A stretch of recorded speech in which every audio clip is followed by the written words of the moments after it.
Hey GPT, let's practice some MLDL and Python questions. Like you have to ask me the questions and I will try to answer, okay?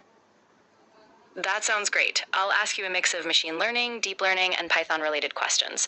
We can go step by step. Ready? Here's the first one. What is the difference between supervised and unsupervised learning in machine learning? So supervised learning, where we have a label data like input and output feature. If we have, then we call it that's supervised learning. And where is we have a unsupervised learning where we don't have a label data. We have only input data. So on the basis of input data, we have to predict the, we have to predict the or we have to find the similar data. So this is actually the difference. Yeah, that's exactly right. Supervised learning relies on labeled examples, so the model learns to map inputs to known outputs, and unsupervised learning just tries to find structure or patterns in the data without any labels. Great job. Ready for another one? Yeah, ready. Awesome. Okay, here's the next one. In deep learning, what is the vanishing gradient problem, and why is it a challenge for training deep neural networks? Vanishing gradient problem basically occurs when we go back through the output layer and try to fix our weight and biases, where we calculate our chain, where we calculate the derivative of each input. Derivative of each layer we calculate. Each point derivative we calculate, and then we are going to get a very less value. So as we already know that when we are calculating the derivative of any point or any value, then we are going to get a very less value. So and if you are multiplying them across the many layers, you're like multiplying the derivatives of each point, then you are going to get a very less value. So multiplying less value with the less value, you are going to get very less value. So it becomes sinks to be zero. So that's why our model stops learning and we use it ReLU for this. Exactly. Yeah, you've nailed it. So when those gradients get too small, the weights in the earlier layers barely get updated, and the network really struggles to learn. And yeah, ReLU helps because it avoids that squashing effect by keeping positive values. Perfect. Ready for another one? Yeah, ready.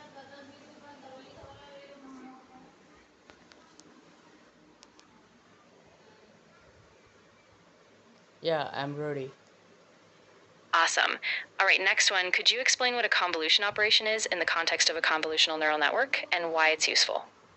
Yeah, convolutional operation where we have a filters that contains a convolutional neural network. Basically, contains filters to extract the edges of the image. Like it basically moves over the images to extract the edges, like maybe round shape, or maybe in the picture we have a round bend curve. And so multiple images have, or one image have different types of features in the image. So to extract that specific or any another feature, if you want to extract, then we have to go with a filter. So that's why we use a filter. And then we use also like pooling ReLU. So these are the things that we always like to do when we talking about convolutional operations. Yeah, exactly. That's a great summary.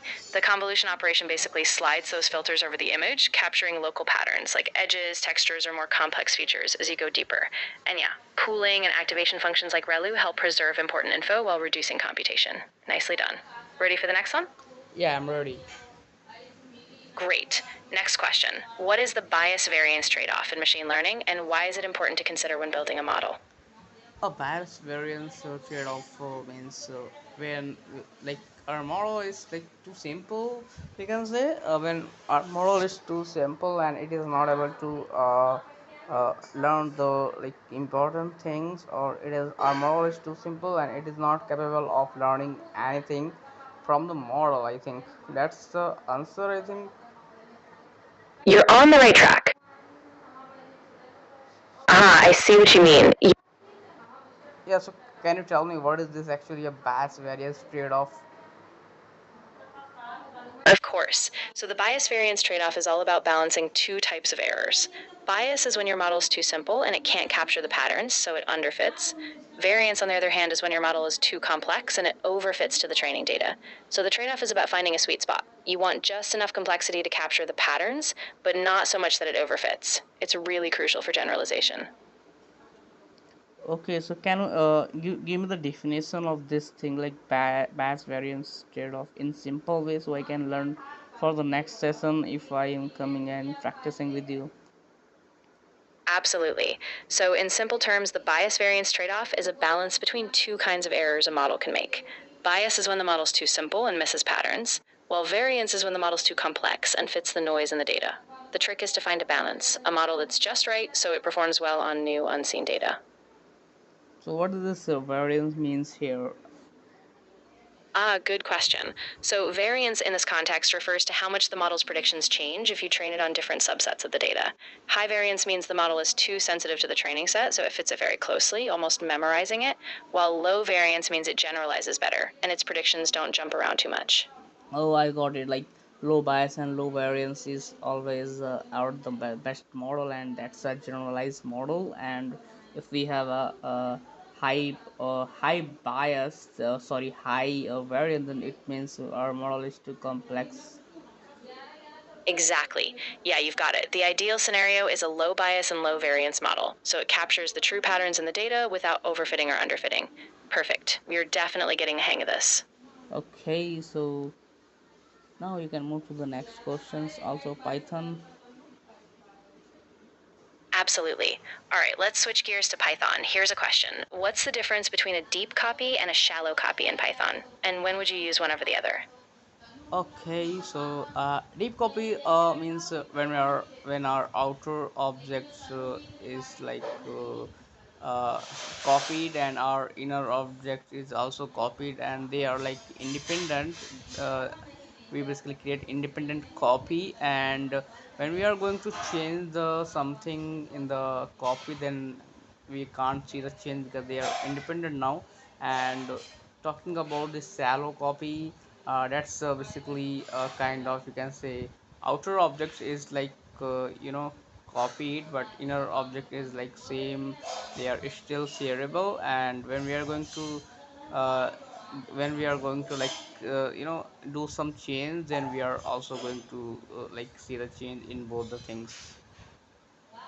Exactly. That's a perfect explanation. So, a deep copy creates a whole new independent object, copying everything recursively, while a shallow copy just duplicates the top level structure, leaving nested objects shared. So, yeah, you'd use deep copies when you need fully independent structures, and shallow copies when you just need a quick top level duplication. Nicely done.